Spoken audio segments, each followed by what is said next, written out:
pernah juga tuh yang paling parah itu temen lagi tidur dipindahin itu. Dipindahin? Iya. Tempat tidurnya tuh dia tidurnya tuh tadinya rame-rame bisa-bisa tidur pas di depan pintu kamar mandi itu di lantai 2 itu. Jauh dong. Karyawan kesurupan itu seminggu tuh bisa 4 kalian itu dalam seminggu itu. Terus? Nah kalau semenjak dikerjain sama orang pintar itu ya nggak pernah lagi sampai sekarang. Saya tuh ngelihat ini apa namanya di pojokan itu apa kayak hitam gitu kan, gede hitam gitu kan. Tahu-tahu ada ngelihat kayak mata gitu kan, 2 biji itu mas, warna merah gede gitu kan. Tapi saya perhatiin terus dianya nggak jalan di situ, terus saya deketin di situ kan, rupanya itu kayak jenis ini apa ya, bisa dibilang kayak genderuwo gitu kali ya. Assalamualaikum sobat horor, ketemu lagi sama gua Bucek. Apa kabar kalian semua? Semoga kita semua selalu diberikan kesehatan, dilancarkan rezekinya, dan selalu diberikan kemudahan dalam segala urusan-urusannya. Oke sob, balik lagi di segmen Kamis Kalam Misteri, yang dimana segmen ini kita ini akan mendengarkan seorang narasumber yang bakal membagikan pengalaman horornya buat kita semua. Dan di samping gua udah ada nih salah seorang sobat horor yang bakal membagikan pengalaman horornya buat kita semua. Gak usah lama-lama lagi, langsung aja kita pada orangnya. Siapa? Namanya siapa Pak? Heri. Mas Heri. Mas Heri. Iya. Mas Heri asli mana? Asli Jawa, tapi sekarang tinggal di Kuningan. Di Kuningan. Nah Mas Heri, itu pengalaman yang bakal Mang Heri ceritakan perkiraan tahun berapa? Kurang lebih di tahun 93. 93. Ya. Mas Heri bisa nggak kasih kisi-kisinya sedikit aja? Itu ceritanya pas seperti apaan? Ya waktu itu kan ada temen, bisa dibilang temen dekat lah gitu kan, main ke rumah gitu ya, cerita-cerita gitu kan. Nah sudah banyak lah yang ceritain dia, intinya dia ngajak saya nemenin dia gitu kan. Ya nggak tahu nih kemana dia ngajaknya, saya ikut aja kan. Sudah perjalanan kurang lebih ya 2 jam 3 jam, lama-lama saya tahu nih tempat ini nih. Rupanya ini sekitaran pesisir gitu kan, pesisir laut selatan gitu kan. Nah lama-lama saya paham, oh ini nih kayaknya mau cari pesugihan ini di teman saya nih. Cuman saya belum nanya langsung ke dianya gitu kan. Yang jelas tempat ini tempat pesugihan. Ya nampaknya kelihatan gitu. Yang pada akhirnya Mas Heri tahu bahwa dia tuh melakukan pesugihan. Iya. Oke Mas Heri, mungkin ditahan dulu kali ya. Oke sob, buat kalian yang belum subscribe, ayo subscribe dulu ke channel Sobat Horor, nyalakan loncengnya supaya kalian tidak ketinggalan cerita mengenai Sobat Horor. Gas.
Oke sob, gak usah berlama-lama lagi, langsung aja kita ke narasumber. Mas Heri, silahkan dimulai.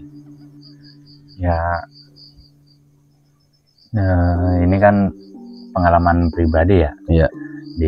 Ya kurang lebih di tahun 2010-an ini kan, saya kerja di Jakarta nih. Jadi tempat tinggal saya kerja itu kan banyak yang aneh-aneh gitu. Yang jelas itu ada yang nunggu di lantai 2 gitu kan. Oh tempat tinggal apa gimana? Bukan, tempat tinggal kan sama dengan tempat kerja itu kan satu tempat. Oh iya. Atau berarti seperti gudang gitu ya? Ya di gudang lah gitu kan. Jadi kadang-kadang ada nih temen yang kesurupan lah, ada yang kesurupannya ini aneh-aneh, ada yang kadang-kadang kesakitan gitu kan, ada yang kesurupannya kaku semua badannya gitu kan. Jadi karena mungkin sering ganggu itu kan, temen tuh kebetulan ada yang kenal orang pinter gitu. Jadi dipanggil lah sama temen itu kan, datang ke situ. Nggak tahu lah tuh orang pinter itu berkomunikasinya kan gimana sama orang, sama yang menunggu di situ. Terus kata si orang pinter itu kan sudah ada, dia bikin perjanjian lah gitu kan sama penunggunya itu. Nah perjanjiannya tuh bilangnya jangan ganggu lagi lah gitu kan. Kalau misalnya dia mau ganggu lagi, mau dibuang gitu, nggak boleh di situ lagi gitu kan. Nah tadinya mah parah itu mah, ganggunya mah Parahnya gimana? ya kadang kalau malam nih orang lagi udah tidur enak-enak kan gitu kan, ada yang apa yang dijatuhin lah, ada yang selimutnya yang ditariknya lah. Pernah juga tuh yang paling parah itu, temen lagi tidur dipindahin. Ya tempat tidurnya tuh, dia tidurnya tuh tadinya rame-rame, bisa-bisa tidur pas di depan pintu kamar mandi itu, di lantai 2 itu. Jauh dong Ya sekitaran 10 meter lah gitu kan, sama-sama tidur di lantai 2 gitu kan. Cuman posisi tidurnya cuma dipindahin aja, diseret kayak kemana lah, nggak tahu. Pokoknya begitu sadar dia tidurnya di depan kamar mandi itu. Emang kata orang pinter itu posisi penunggunya itu emang di kamar mandi lantai atas itu, lantai 2. Iya di lantai 2 itu kan. Ceritanya juga ini penunggunya itu kan bekas orang yang kerja di situ. Oh dulunya? Iya, kerja di situ. Proyek kan ya? Proyek mungkin kan, dia terus jatuh gitu orang. Ceritanya parah sih melihat dari cerita yang orang pinter ini kan, yang cerita palanya nih luka lah gitu kan, parah gitu kan. Jadi nah mulanya kalau dia kerasup itu ke temen yang kerasupan itu kan, kadang-kadang dia ngomongnya sakit-sakit gitu. Jadi sudah dikasih tahu sama orang yang pintar tadi, yang dipanggil sama temen kan, kalau sudah dikasih perjanjian nggak bakal ganggu lagi. Nah, sampai berapa tahun ke belakang ini udah tak pernah lagi ganggu itu. Sudah aman lah, tidur di situ juga udah enak. Kalau dulu mah aduh lewatan kalau di situ mah parah. Itu Mas Heri pernah dengar nggak itu sosoknya itu seperti apaan? Kalau yang di situ yang diceritanya itu laki-laki itu. Laki-laki ya biasa, cuman yang jelas katanya tuh banyak darahnya lah gitu kan, kepala gitu kan. Nah kalau sosoknya mah laki-laki itu. Berarti sampai sekarang kemungkinan masih ada tuh sosok? Masih ada, cuman sudah nggak ganggu lagi. Kadang-kadang cuman ada bunyi kayak bunyi orang mandi gitu kan. Kalau itu mah masih ada sampai sekarang juga. Cuman nggak ganggu lagi. Kalau yang dulu mah iya, baru-barunya nempatin gudang itu mah sering diganggu itu. Namanya karyawan kesurupan itu seminggu itu bisa 4 kalian itu seminggu itu. Terus? Nah kalau semenjak dikerjain sama orang pintar itu ya nggak pernah lagi sampai sekarang. Jadi singkat ceritanya tuh di tahun 2013 tuh kan habis kontraknya tuh gudang. Jadi bos kan pindah kontrak lagi gudang kan, itu masih nggak jauh juga, itu masih di sekitaran di situ juga. Nah, berdekatan sama gudang sebelumnya? Iya, masih cuman beda blok aja kan. Iya. Sewalah di gudang situ. Itu saya tinggal di situ juga sama ada 2 teman saya juga kan.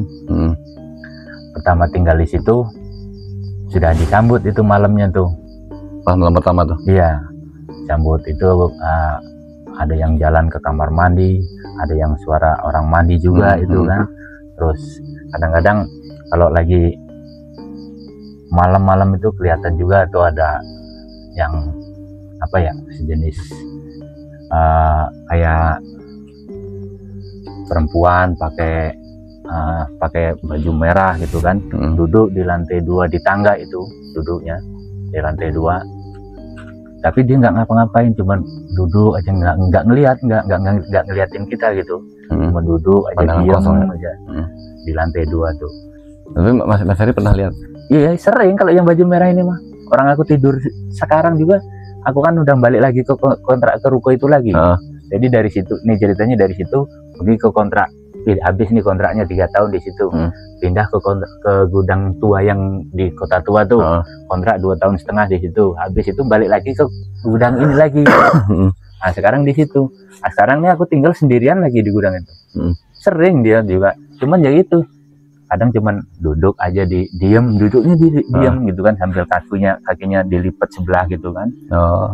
Sambil ini apa, pokoknya nggak ketawa, nggak ngeliatin, nggak apa, cuman diem aja. Oke Mas Heri, itu yang sosok yang perempuan pakai gaun merah. Iya.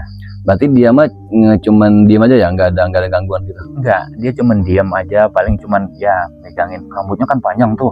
Nah megangin rambut gitu kan, sambil duduk santai gitu kan, ngelipat kaki sebelah. Kalau ganggu mah enggak, jangankan ganggu, ngeliat ke kita aja enggak dia. Enggak ngeliat. Tapi mukanya kelihatan? Enggak, dia nunduk nih, rambutnya kan panjang, diberah ke depan kayak gini kan, sambil dihalus-halus kayak gini, rambutnya dilus-lus ini. Nggak ganggu, nggak ngeliatin ke kita juga gitu. Cuman lama dia duduk di situ. Lama? Iya. Berarti mukanya nggak kelihatan? Nggak kelihatan mukanya mah. Mas Heri sendiri pernah lihat? Kalau ngelihat langsung mukanya mah belum pernah. Kalau ngelihat wujudnya, Mas Heri pernah? Wujudnya mah wujud perempuan asli, kelihatan gitu, dari kepala ke kaki mah ada gitu kan. Cuman kakinya kadang dilipat sebelah gitu kan, setengah gimana sih, ngungkang-ngungkang gitu loh. Iya. Terus selain yang perempuan merah itu, ada juga tuh kadang. Kalau ini kan ada di luar ruko ini. Kalau yang baju merah ini kan di dalam ruko nih. Nah, kalau di luar ruko nih ada nih kadang sosok putih gitu kan. Kadang ya dia sekilas terbang gitu, kayak terbang gitu kan. Rambutnya panjang. Oh, rambut panjang. Ya, pakai gaun putih gitu kan. Kadang-kadang juga kalau malam tuh kan banyak nih supir-supir yang pada tidur di dalam mobil tuh kan, namanya pergudangan kan. Ada pernah juga tuh supir yang pada cerita gitu kan, lagi tidur dalam mobil, tahu-tahu di kaca depannya tuh dia lewat kayak sambil melihat ke dalam mobil gitu kan. Jadi kalau orang di dalam mobil kan kelihatan, dilihat dari luar gitu ya. Itu kan kayak dilihat. Sekali supirnya turun, lihatnya kok nggak ada orang gitu kan. Nah pagi-pagi pada cerita kayak dia dilihatin itu. Emang sebetulnya emang ada. Kadang-kadang dia nongkrong nih di depan di atas ruko itu kan, sambil kakinya diturunin ke bawah gitu kan, sambil kayak ayun-ayunan gitu. Nongkrong di atas ruko, kadang di jendela. Banyak kalau itu mah orang udah banyak yang tahu lah kalau yang sosok putih itu kan. Cuman ya sama juga, dia nggak ganggu, cuman nongol gitu, nongol sekilas kayak terbang gitu kan. Kadang nongkrong, kadang di atas bak mobil gitu kan. Nah, karena nggak jauh dari lokasi itu kan ada pohon beringin. Jadi tempat dia kalau yang baju putih itu di pohon beringin itu tempat dia mah. Bisa dibilang rumahnya lah gitu kan. Rumahnya di pohon beringin situ. Cuman ya itu nggak ganggu sih, cuman ya ngeliatin lah gitu kan. Mungkin nggak tahu mau ngapa-ngapain sih, nggak tahu, cuman paling sepilas gitu doang. Nongkrong di jendela atas biasanya kan, di ruko-ruko atas itu nongkrongnya dia mah. Terus selain yang 2 itu, kalau yang di ruko situ mah cuman 2 itu yang sering kelihatan itu kan. Kalau yang lainnya mah ada nih di ruko sebelah juga tuh. Kalau itu mah tinggi gede juga ada di situ kan. Cuman di situ tuh komplek ini nih, namanya komplek itu kan. Gede, banyak blok-bloknya tuh. Itu sebanyak semua komplek itu mayoritas ada semua yang nunggu di situ. Masuk itu? Iya, ada semua di situ. Karena kata cerita orang itu kan, dulu sebelum dibangun ruko-ruko itu kan, itu tempat tanah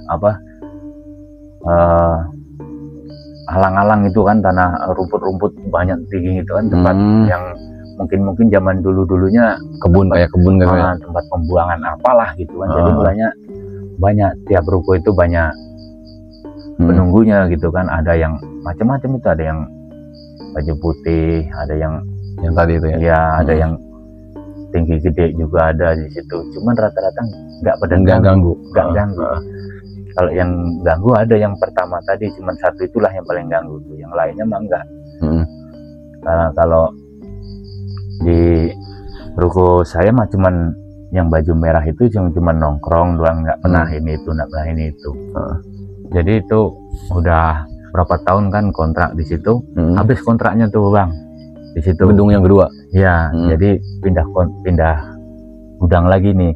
Yang ini lebih parah lagi nih. Jadi pindah ke gudang itu ada di daerah Jakarta Kota lah itu kan. Oh, berarti bukan komplek yang itu? Bukan, beda lagi daerahnya itu. Itu gudang ini gudang, kalau orang situ bilang sudah lebih dari 20 tahun kosongnya, karena gudang bangunan zaman Belanda dulu kan.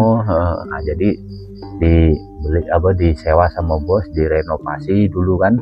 Nah, selama direnovasi itu banyak kejadian aneh-aneh gitu kan, cuman para tukang ini nggak pada cerita gitu kan. Nah, sudah selesai renovasinya, singkat ceritanya kan barang sudah pada masuk nih kan. Nah, jadi saya tinggal di situ sendirian. Ya, saya kan tinggal di dalam gudang itulah, bisa dibilang saya yang nunggu gudang gitu kan. Saya tinggal di gudang itu sendirian. Pas malam pertama saya tinggal di situ, saya sudah disambut sama yang macam-macam itu, yang aneh-aneh lah gitu kan. Jadi pas lagi saya duduk santai di dalam kantor gitu kan, lihat TV, sekitar jam 10 jam 11 itu saya dengar suara anak-anak kecil pada main gitu kan. Terus ada suara kardus-kardus yang ambruk gitu. Padahal kalau dipikir susunan kardus itu nggak bakal jatuh itu kalau misalnya nggak disenggol gitu kan. Jadi saya penasaran kan, saya keluar aja tuh dari dalam kantor, saya ngelihat di luar itu kan, susunan kardus kok bisa ambruk. Kata saya, kenapa ini ya? Terus suara anak-anak kecil banyak, di mana suara anak kecil, padahal kan gudang kan nggak ada siapa-siapa selain saya sendiri gitu. Saya coba aja jalan-jalan terus, gudang kan gede itu, lebar gudangnya. Terus saya berjalan, saya tuh ngelihat ini apa namanya, di pojokan itu kayak hitam-hitam gitu kan, gede hitam gitu kan. Tahu-tahu ada ngelihat kayak mata gitu kan, 2 biji itu Mas, warna merah gede gitu kan. Tapi saya perhatiin terus dianya nggak jalan di situ. Terus saya deketin ke situ kan, rupanya itu kayak jenis ini apa ya, bisa dibilang kayak genderuwo gitu kali ya namanya. Dianya kan gede hitam gitu kan. Sudah saya deketin, sekali saya udah ngelihat jelas itu kok sayanya malah takut, gemeteran nih kaki saya nih kan. Udah gemeterannya itu, saya mau teriak juga nggak bisa, kayak nggak bisa teriak, lari juga nggak bisa. Jadi saya berjalan balik ke kantor itu sambil kaki gemeteran ini. Balik lagi ke kantor, masuk ke dalam kantor kan, saya kunci kantor nih. Nah, saya duduk di kantor nih, diem aja gitu. Ini masih ketakutan, gemetar karena nggak ada orang kan. Di sebelah gudang juga gudang kosong, nggak ada orang juga. Jadi cuman gudang saya sendiri. Teriak juga saya percuma, nggak ada orang dengar gitu kan. Jadi itu masih malam pertama tuh? Malam pertama itu saya nunggu di situ sendirian tuh. Jadi kayak gimana ya, takut, mau teriak juga kayak percuma. Jadi saya diem aja di dalam kantor itu. Saya masih dengar tuh suara yang kayak bunyi barang ambruk tuh, gubrak gitu kan. Ada. Terus suara orang di dalam kamar mandi juga ada. Cuman saya mau ngeliatin aja nggak berani sudah. Kalau suara anak kecil masih ada? Ada itu yang di sebelah sebelah kantor persis itu. Kayak lagi pada mainan apalah gitu ya. Kayak anak kecil tuh lebih lah dari 3 orang itu kan suaranya itu. Pada mainan kayak. Tapi kalau dilihat dari jendela dalam kantor itu nggak ada apa-apa, orang lampu terang, cuman yang di pojokan aja emang yang nggak dikasih lampu kan, yang tempat tadi waktu ada hitam itu ya, hitam yang matanya merah gede itu kan. Nah itu emang nggak dikasih lampu Mang. Kalau yang lainnya mah dikasih lampu terang, tapi kok ada suara anak-anak kecil gitu pada main gitu kan. Tapi kalau diintip dari dalam kantor di jendela itu nggak ada apa-apa. Itu yang kadang saya aneh, cuman ya saya takut, kaki masih gemeteran. Ujung-ujungnya saya diem aja tuh sampai di jam berapa lah, kira-kira sekitar jam deketin adzan subuh itu kan saya nggak tidur sama sekali. Buset. Cuman ya rasa takut ini sudah bulu kuduk merinding gitu kan, sudah takutan sendiri. Terus tuh hilangnya gimana hilangnya? Ya itu sampai pagi itu, sampai adzan subuh itu hilang semua. Sudah nggak ada suara apa-apa. Saya langsung keluar kan. Kalau itu kan di subuh itu kan, kalau pintu gerbang tidak jauh dari pintu gerbang itu kan, kalau sudah deketin subuh itu ada ibu-ibu jualan nasi uduk itu sudah buka gitu kan.